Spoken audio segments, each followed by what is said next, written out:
The Larson Electronics portable power distribution system provides three-phase 480-volt AC delta input voltage.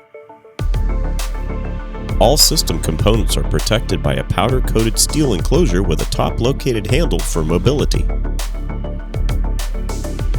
Featuring an elevated base platform for protection from standing water and weatherproof construction, this unit is ideal for powering 480-volt AC delta equipment and lighting in construction, entertainment, job site, marine, and outdoor locations where 120-volt generators are providing the power.